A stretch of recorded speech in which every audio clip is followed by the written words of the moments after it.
Good afternoon, everyone. It gives me great pleasure to welcome all of you to this webinar. We are very honored and excited to have Gerrit Thiart from Denon here, which has an impressive track record. Also, in this webinar, we have got Nomalisa Dieli, which is an expert lecturer at Milpark in the field of logistics and supply chain. From me, Maritza Grewe, the head of school, please join me in welcoming Gerrit and Noma to this session.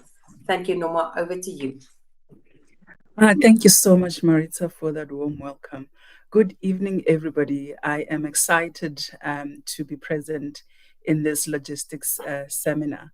With us, we have a very esteemed guest, Gerrit Thiart, who's from Denan, South Africa. Today's webinar, the purpose of this evening's webinar is to just pick his brain into how he's navigated his career into the field of logistics and supply chain. When I read Gerrit's bio, the one thing that came to mind was, I think this guy is a fixer. He's done so much in his career at his young age. So we're just going to have a wonderful, informative session, listening to him, giving us insights into the field or the sector of logistics and supply chain. But we're particularly interested not just in the innovation that's taking place, but we want to know more about him. Who is Gerrit? How did he get into the field? What are his milestones? What were his turning points in the field?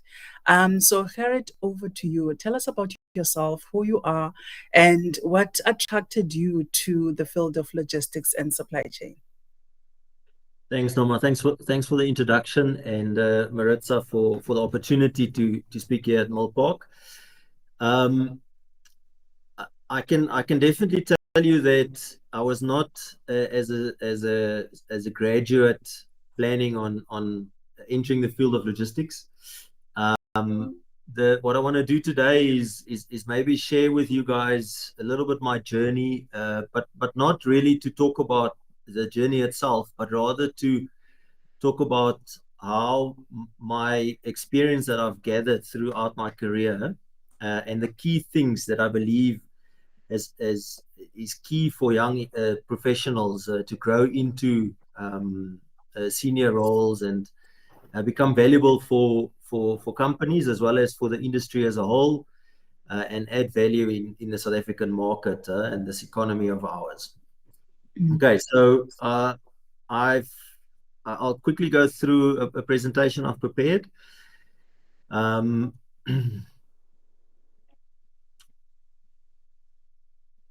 So where did I start? So by qualification, I studied industrial engineering at the Stellenbosch University at the engineering faculty. Okay, what this was really empowering me was around process optimization. This is a continuous theme throughout logistics, supply chain. It's really about how you can simplify the complex, problem solving, tools and methods, basic tools. These things are powerful to solve complex problems.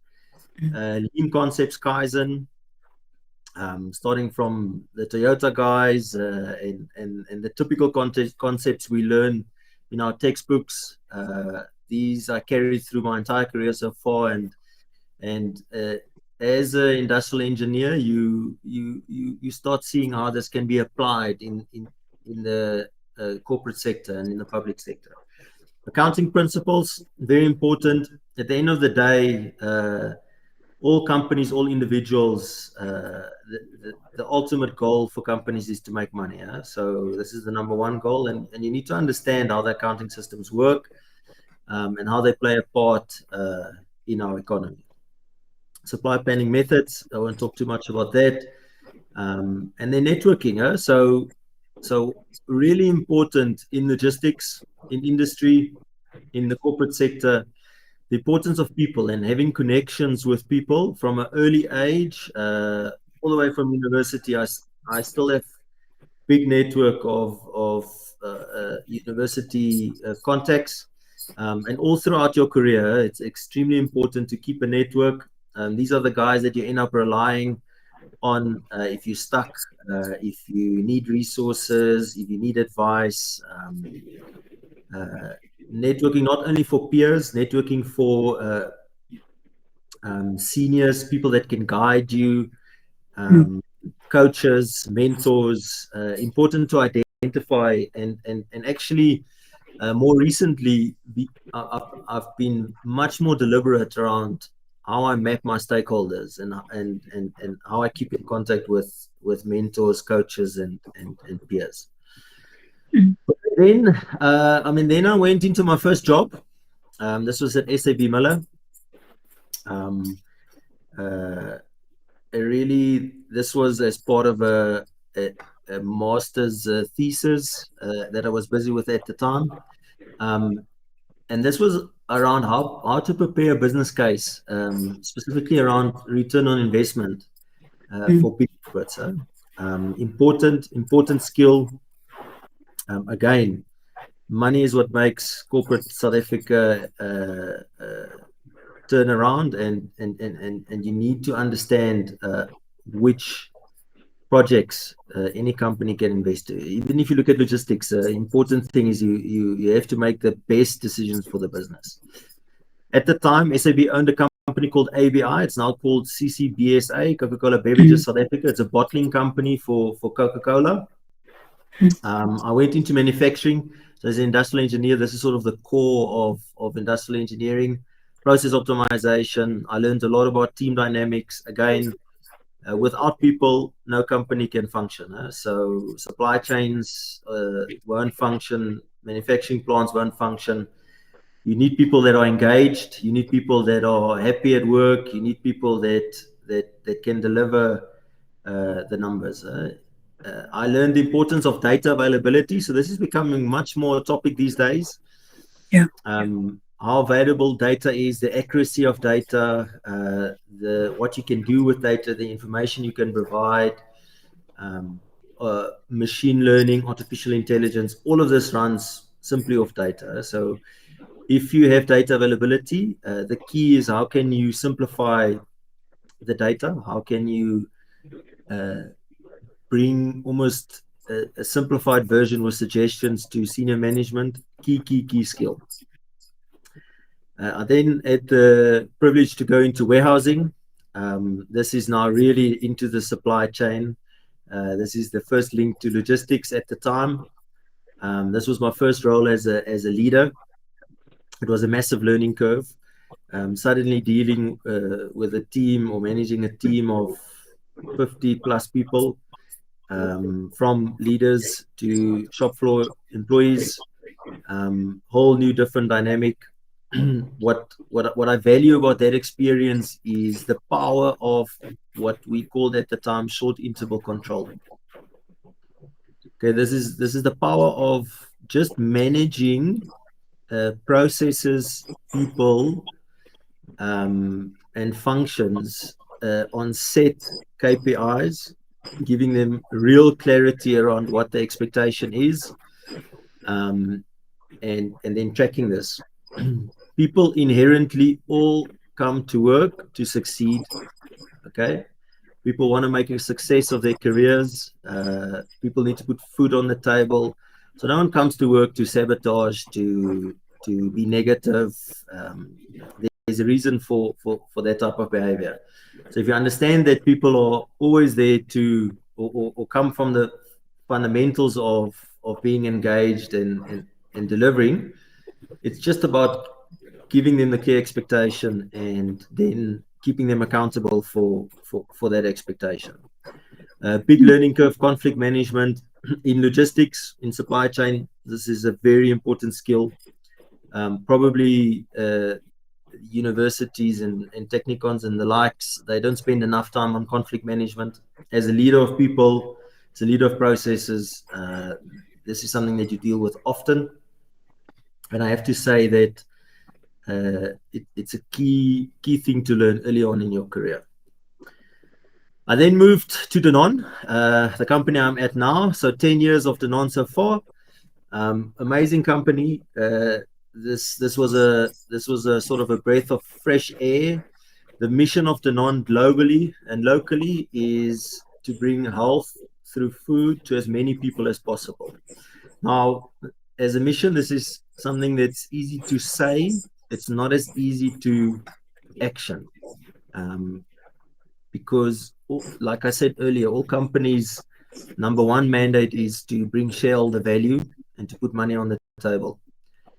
Danone has got what they call a dual purpose, and the dual purpose is to feed people nutritious food. Okay, not sweets, not junk. It's really nutritious food that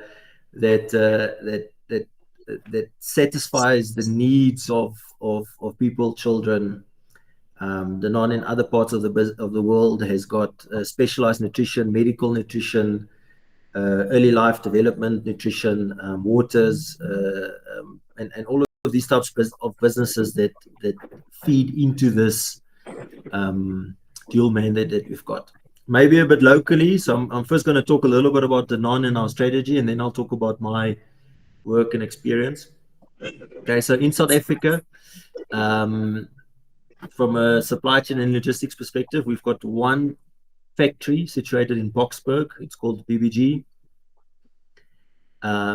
We've got one co-manufacturer, so they manufacture on behalf of Danone. These are typically products that we don't have the required technical skills or capability to produce.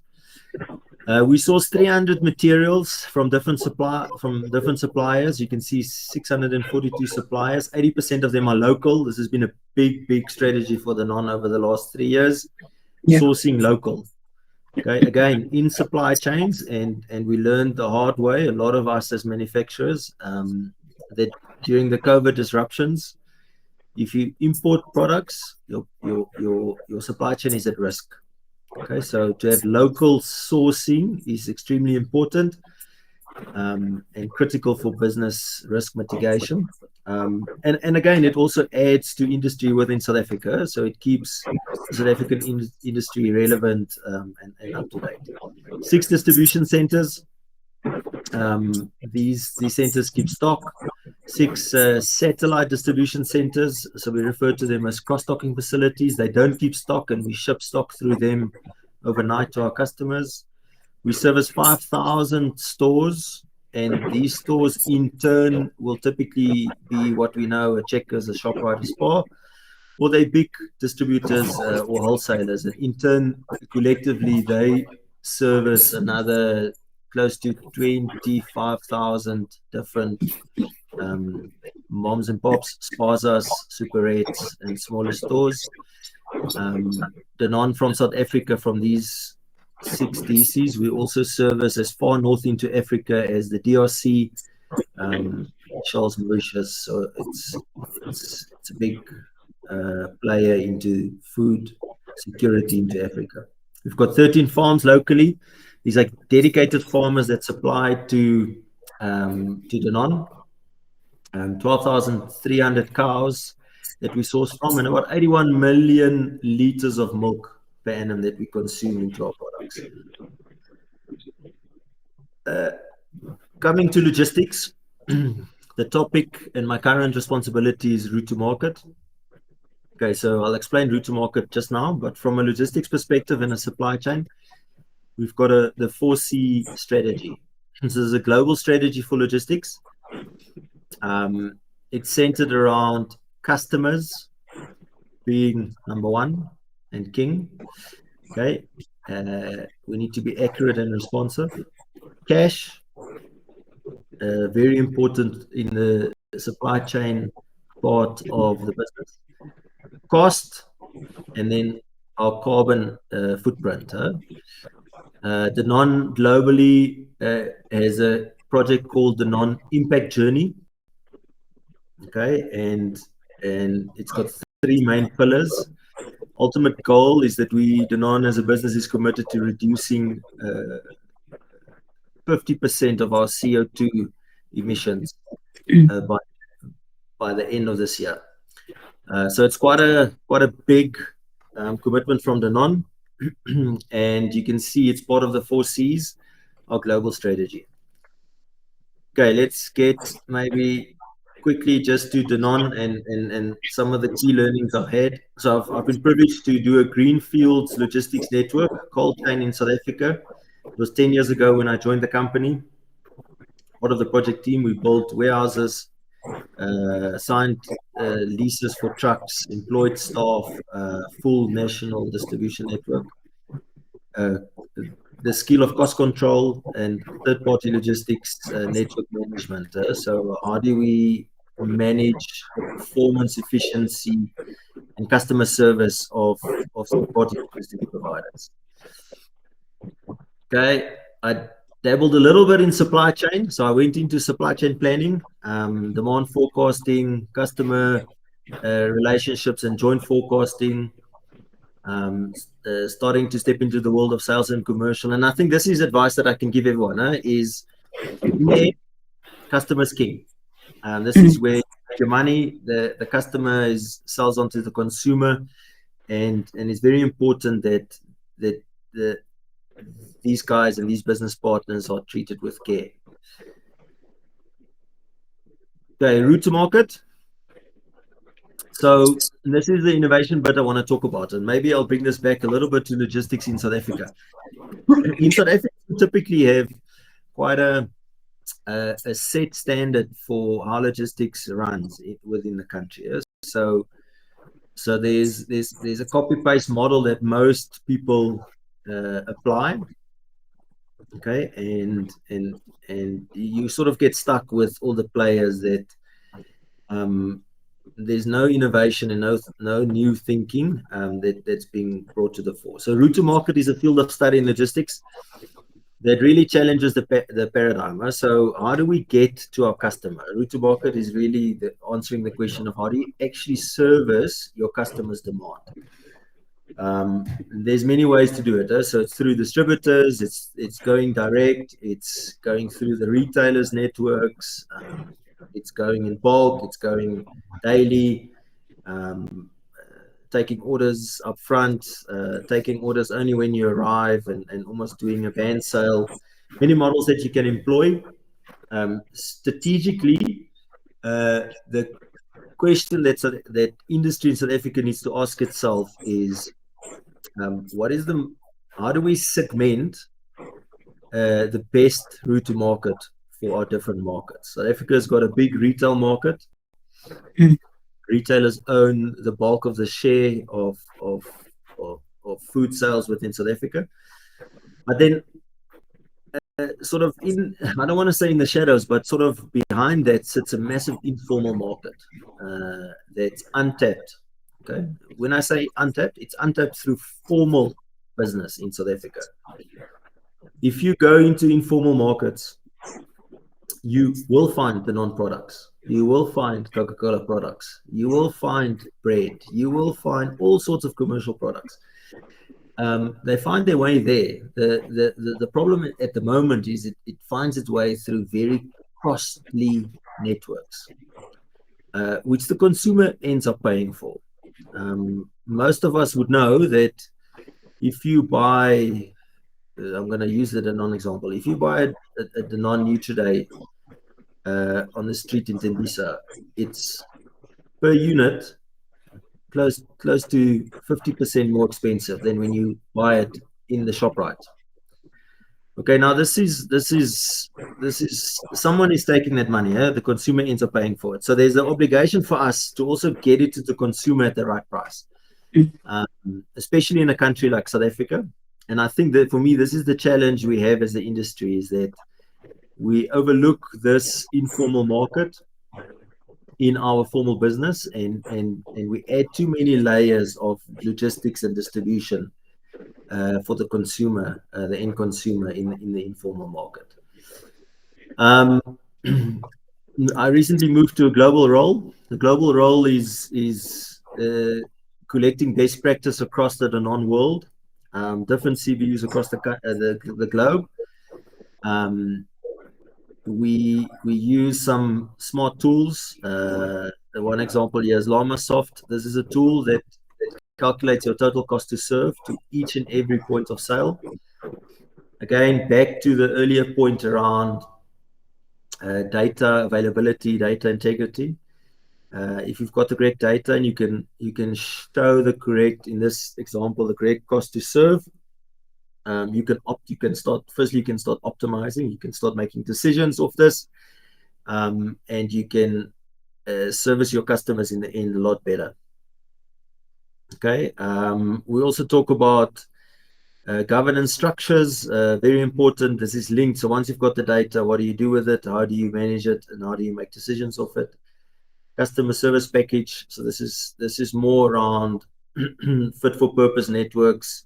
That's both efficient but delivers the customer's needs. And network design. So again, the example, South Africa, 6 DCs. These things are costly to run. Do we need 6 DCs?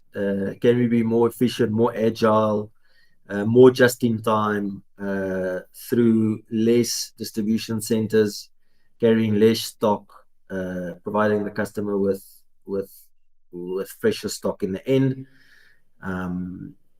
So a big topic for us, both in South Africa and globally.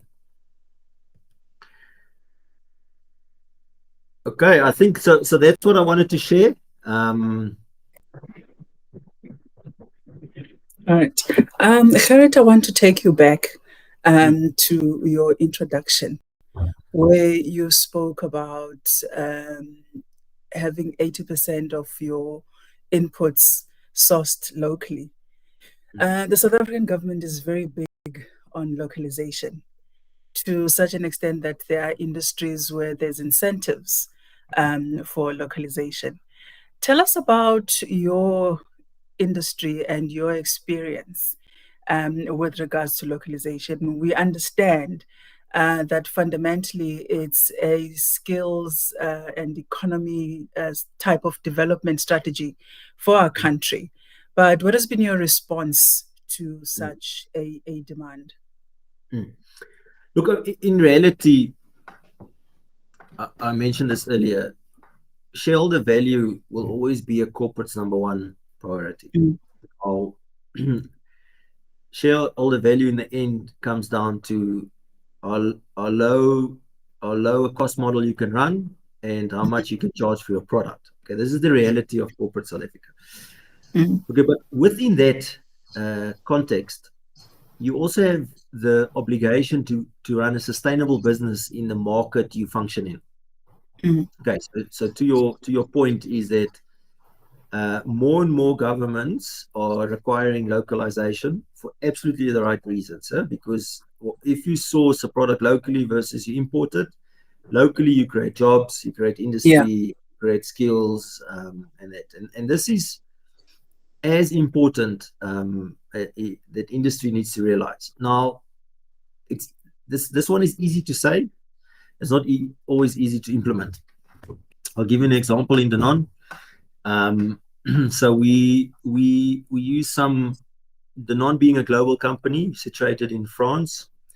There's a lot of specialized ingredients that we use into our products to provide the right nutrition, right nutritional values, the correct ingredients for our products.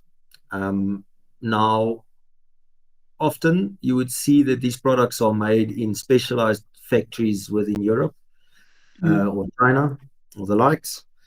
What we've done in Danone, and this was part of the journey, I think 3 years ago we were at 50% locally sourced only, was to work with players in South Africa to develop these skills. Okay, so Danone brought the expertise to local players, and they upskilled these players to provide this type of product to us. Now, I think the government rightfully always pushes that you localize. Okay, and companies also need to use this opportunity to benefit from that. And in the longer term business strategy, see that benefit that maybe in the short term, you've got additional expenses to upskill, bring the technology, etc., etc. But longer term, you have less risk in your supply chain, number one, because it's local supply. And number two, long term, it will become cheaper because South Africa is still an emerging market and we still have cheaper resources locally than what we maybe have in Europe or US and the likes. So it's essentially a win-win for everybody. Just But I mean, you need to take I mean, my advice to industry would be you need to take a long-term perspective on this. If you have short-term strategies and goals, you will not see this benefit. If you take the long-term view on it, you will clearly see the benefit. We've seen it at an Okay, thank you so much. Tell me about your strategic focus. You mentioned reducing your carbon footprint. The buzzword in the logistics and supply chain is ESG. There's a need for reporting on your sustainability efforts. And knowing that most of the suppliers who supply your industry in South Africa are still quite small and large. What efforts are you guys making in making sure that they contribute to your green agenda or to your sustainability agenda? There's a couple. So I think firstly, and this is probably the low-hanging fruit that a lot of people don't realize. So remember, carbon footprint reduction is not only about bringing new technology, building power-efficient plants and the likes. In logistics, I mean. Okay, you can also reduce your carbon footprint simply by moving around less trucks. Okay, number one. And this is the efficiency part I've spoken about earlier. Okay, so a lot of the work that Danone has done locally is around educating our business partners that carbon footprint and the way you measure carbon footprint can also be about the amount of activity that you perform. And I think this is as a multinational, this is part of the responsibility that we see ourselves in, is that we see a best practice in Egypt. Okay, there's one recently where Egypt has been converting some of their fleet from diesel engines to electrical hybrids. Okay, and they've done it at a very low cost. Okay, this is a Danone initiative, so it's Danone PI, and we can bring it to South Africa. Okay, so as a multinational, this is the role that Danone can play with our partners locally. That's good. So there's no nervousness with regards to reporting when the time comes. No, look, I think we all need to realize this is on the global agenda. It's an important part for any business. It's an important part for shareholder value. So shareholders is starting to really value your contribution towards ESG. And for the long-term sustainability of companies, of countries, this needs to be part of your strategy. Reporting, again, data availability, data visibility is where you start. If you don't have it, you won't even know where to start improvement projects. So you need to, I mean, my opinion and Danone's opinion is that you need to be transparent in this field, because then only really you can really understand where you struggle and where your improvement opportunities are. That's good to hear. I also want to pick your brain on how you see the South African landscape where logistics is concerned. When we talk about innovation, people just think technology. And we often don't think beyond other forms of technology. And I like the fact that you are a global company, but you are also cognizant of where you operate in terms of the South Africa or Southern African landscape. Where do you see us at the moment? And to what extent is the logistics field able or will be able in the future to absorb the level of innovation, that's elsewhere in the world. Look, I think so. So my opinion, and maybe not Danon's opinion, but my opinion from experience and from what I've seen from other markets is that in South Africa in general, we like big trucks. Okay, and I think we need to challenge that. So I mean, I'm making a visual example of a big truck. I think we need to challenge this status quo of our route to market as it is at the moment. What I mean by that is we often try and function like a well-developed market, like a European market, try and be very efficient with bulk loads and that, where even if you just think what the on-demand service delivery guys are doing with motorbikes, what the Bolt guys are doing with small little vehicles to move people around. There's a big opportunity in this market to innovate through different modes of transports that's more fit for purpose for our environment.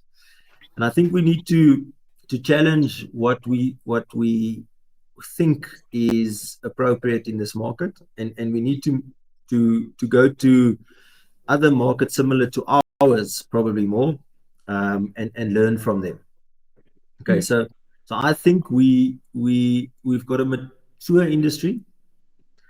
Okay, but I think we need to increase our agility and our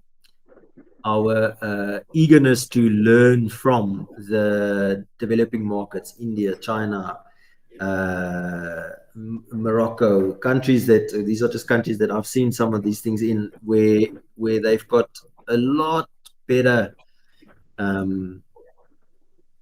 customer service in the end, because they're satisfying more directly what the customer and the consumer wants, rather than what makes sense from a corporate perspective.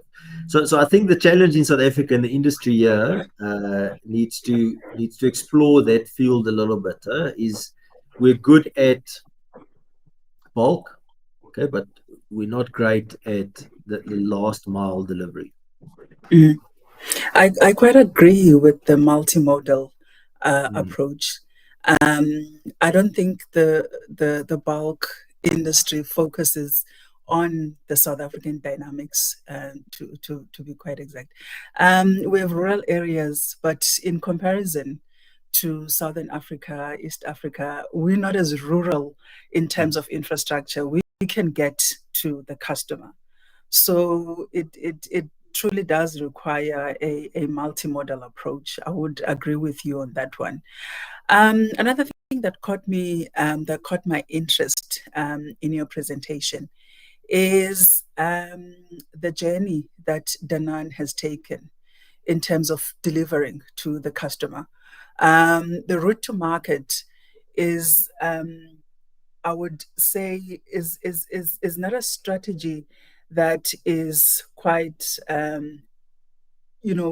diverse in our domestic, industry.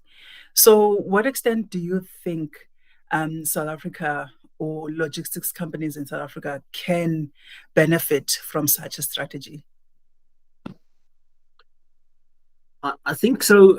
If you compare South Africa to, let's take West Africa, Nigeria, Ghana, Morocco, if you go to Latin America, which is often the benchmark for logistics and route to market. I showed that as an example, Danon delivers to close to 5,000 points of sale. In these markets, Danon as a company can deliver to 400,000, 500,000 points of sales. Okay, so you are really having deep penetration into your customer and your consumer base, and you're removing all the unnecessary middlemen who takes margin, and the consumer ends up paying for it.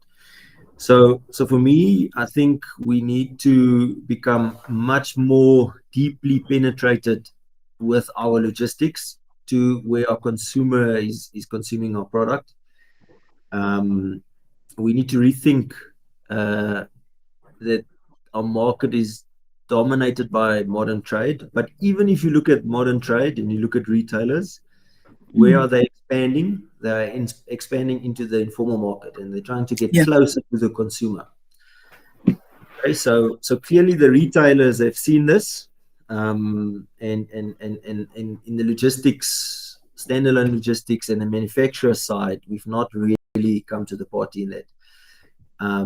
We need to, if you look at the benchmark models, we need to get closer to the consumer, okay, as manufacturers and FMCG. Okay. I've done a bit of research. I've published papers in the FMCG and SME sector, particularly where I looked at the spaza shop and the dynamics of foreign versus local spaza shops. There's such great takeaways from there in terms of agility and being to some extent forcefully wanting to get the product out to the customer. Are there any plans, if you are aware of any, that would work at formalizing? Because there's so many intrinsic values that exist in that sphere that we're not really looking into. That could benefit, particularly, if you look at the FMCG sector, its contribution to the South African GDP, its contribution to employment. Is there anything in the pipeline in terms of working with the informal sector? Yeah. So I mean, and you would know, typically the barrier for entry for corporates is the cash element in South Africa. We would like to, and we can go to the spaza, and if we can deliver, but often the risk of managing cash becomes the barrier for entry.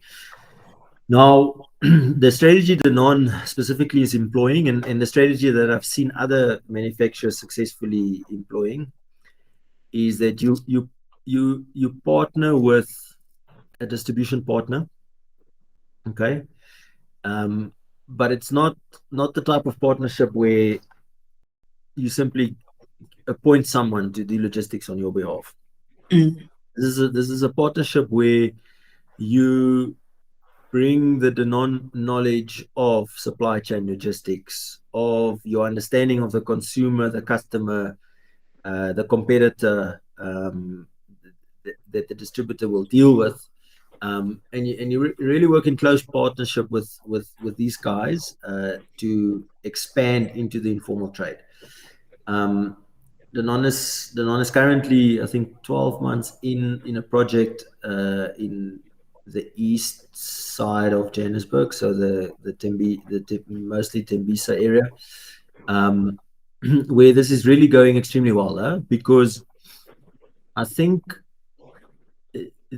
once you have powerful brands, the consumer wants these brands, and they associate these brands. So a primary school kid wants a Nutriday yogurt, okay, but now you can't find it in proximity. So you want to, the pull is there. If the product is there, people buy it, and because we're not there at the moment, and this is where the healthy food to as many people as possible mission comes in. That R5 then rather goes to a packet of chips, okay, imported chips. There's always alternatives. Yeah, there's always alternatives. So you want to be in close proximity, and what Danone successfully in South Africa, and again some of the markets that I've mentioned does is they partner with business partners, particularly distributors. They upskill them with the knowledge around the product. They upskill them with the knowledge around demand forecasting, around maintenance of vehicles, warehouse management. They assist them in putting in warehouse management systems, all this type of thing that Danone is willing to partner with these guys, and at the end they upskill a business that then acts on Danone's behalf. And in some countries, I mean, I recently saw an example in China where this business partnership ends up being in such an advanced stage where Danone then starts taking the business and they start running the warehouse and they start managing the trucks and that on behalf of the distributor. So there's many models that can be employed, and I think in South Africa's case, this is probably where we need to go. We need to expand aggressively through distributors in South Africa, but not distributors in a classical sense, where you hope and pray almost that your product reaches your consumer. It's where you're actively involved daily in operations with this distributor. So would you say the way to go from here on is vertically integrating through distributors, or what about ESD programs? Would those suffice in terms of formalizing the informal sector and thereby boosting your own supply base? So the ESD, just explain, sorry. The enterprise and supplier development programs. Look, I think this absolutely, yeah. So my opinion is that this is a platform that can be used, especially in areas where some of these are already established. The issue you have often in informal areas is that you do deal with some local dynamics and politics around who's allowed to trade and who's allowed not to trade and this type of thing. So I think if there's an established program and Danone can almost become a sponsor, the point is that, again, longer term view, if we can upskill a distributor, if we can upskill a SME to become a Danone distributor and run a successful, profitable, value-adding business, in the long run, you've grown benefit for the Danone shareholder as well, not only for the SME. I've seen it in the automotive sector, where there is intention to capacitate those small and medium enterprises so that they can eventually supply your bigger manufacturing plants or OEMs. And the way they go about it is that they don't even have to, I wouldn't say loyal, but they're not liable to supply only you. As long as there's those opportunities in the market, they will be trained to such an extent that they can compete however they are willing to. So no, go for it, sir. No, so I think again it poses an opportunity for different strategies of inclusiveness, and I'm happy to hear that Danone is going that direction. I mean, I can also maybe from a downstream perspective, the CCBSA is also quite active in this space, setting up micro distributors, local businesses that understand the local challenges within informal settlements areas and that, and they've shown. I remember when I was back at the time I was there. The power of then those partnerships, because if you can successfully do this, your ramp up is much faster because you've got a local person that understands his consumer, that understands his market, the relationship already there, and the business startup is a lot faster. Yeah. Okay. Now, let's go back to the conversation about innovation.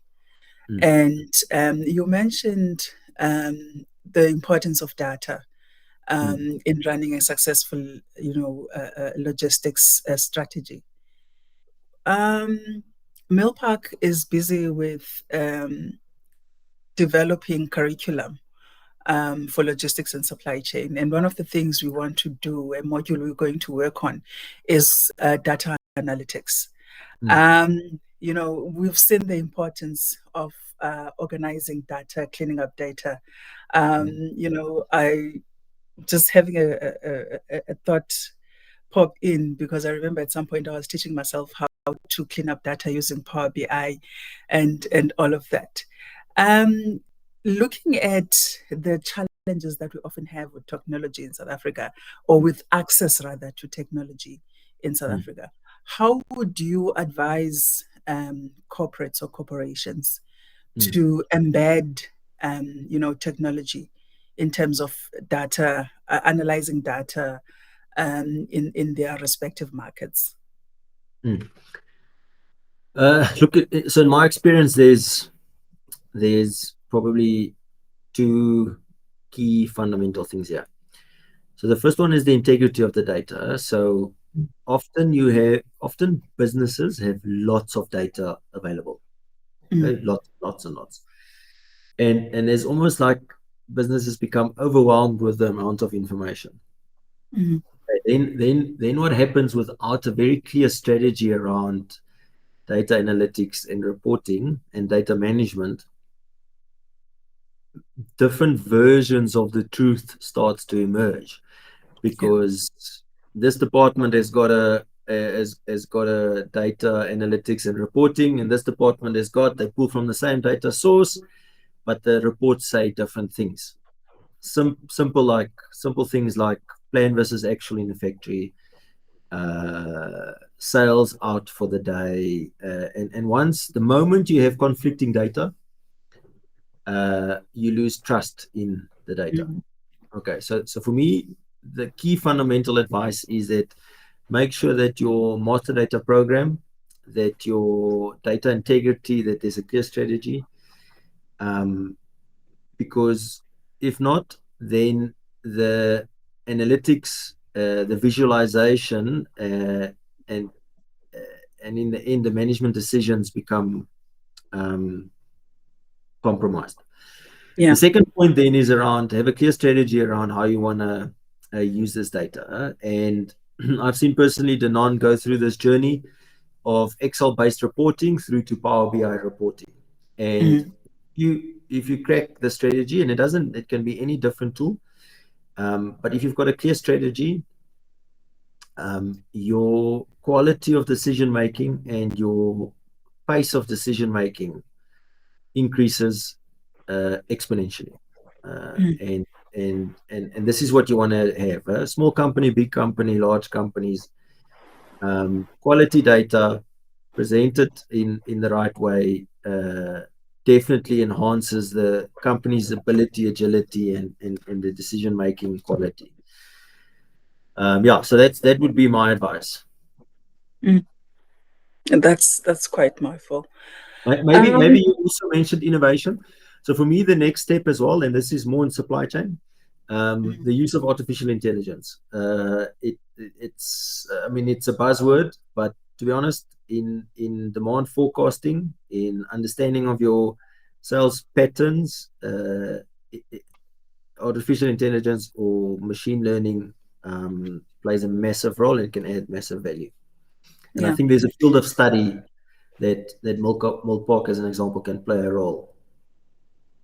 We have our love-hate relationship when it comes to artificial intelligence. I think everybody, whether you're in academia or in logistics, you want to embrace artificial intelligence. But I suppose without boundaries, then it can become quite dangerous. Because we may get to a stage where we can't think for ourselves, and we use AI to do that for us. So I'm all for AI, but I'm also a firm believer that there needs to be restrictions, or we need to create boundaries. Gerrit, we don't have much time left, but before you go, I want you to, looking back at your journey into logistics and supply chain, What would be your advice to aspiring, executives or people who want to join this industry, whether from scratch or are in the field but want to grow? And also, in your approach, also speak to us about the types of skills that the field requires in 2024 going forward. So maybe to answer your second question first, I think key skills that's often overlooked in a technical field like logistics or supply chain is people management. Okay. In the end, all that we do in logistics and supply chain is done through people. Okay. So for me, advice is learn to work efficiently and effectively with any type of person. Okay. Learn the skill that at work we are all here to deliver a common goal, and it doesn't need to be personal. If there's conflict, we just need to understand that we all have the same task in the end to complete, or the same mandate to deliver. This is number one. Be sharp on your accounting, financial management, because again, I think if you're in the field of logistics and supply chain, you already like to be busy, solve problems, and typically you are a person that sort of affiliates with that, and it comes easy. But a core skill is then to have good financial management and be able to make decisions that's good for the business and for the shareholder value. Yeah, so I mean, those would probably be my two, because these are more softer skills than the real hardcore logistics and supply chain skills, and it's often overlooked. Yeah. Well, that's it from me. Thank you so much for engaging. Thank you for providing valuable insights into the field of logistics. It was a very informative session for me, and I hope it was the same for our viewers. Thanks, Norma. Appreciate it. Just from my side, you said something very interesting at the beginning, and then you alluded to it throughout your presentation, and that is people management. So one wouldn't necessarily marry people management and supply chain with one another.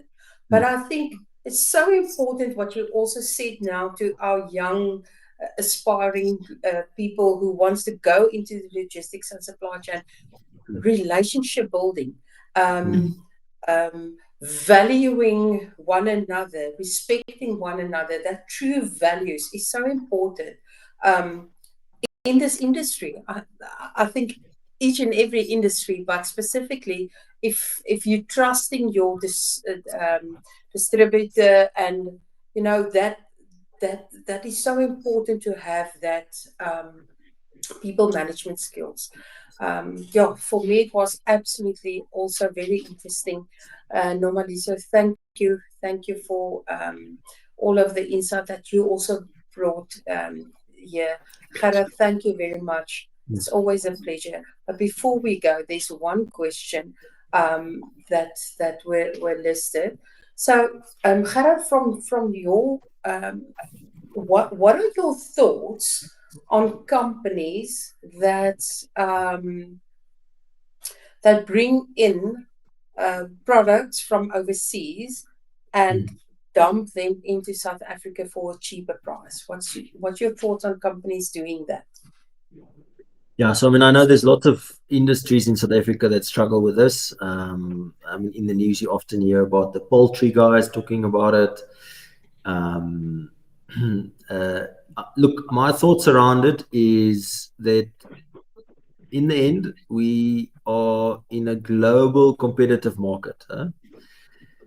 The retailers, the consumer, will always be on the search for the best value product that it can give its consumer, cost and quality. Okay, we need to realize that, we need to understand this. In that context, we then need to interrogate our own supply chains to say, but if this product is coming into this country, are we cost competitive? Is the company that is bringing it in showing competitive behaviors? Okay, so this is now then legislation, and should we be allowing it? What is the import duties? That's a whole discussion for the public sector and for the government. But we need to understand what need we are not serving the consumer and the customer. Okay, so I think there's two angles to this, and we cannot isolate ourselves from the global market, because history has shown that if you isolate yourself, you cannot survive. Competition for any industry and company is good in the long term, because it keeps us efficient, active, agile. Yeah, so that would probably be my perspective on it. Thank you, Gerrit. I don't see any other questions there, but our audience are welcome to send us at Milbok also questions if they are interested in this field and want to know anything more. So with that said, I hope that you all have a very good evening. Noma, thank you very much, Gerrit. We appreciate you. Thank you. Bye-bye. Thanks for the opportunity.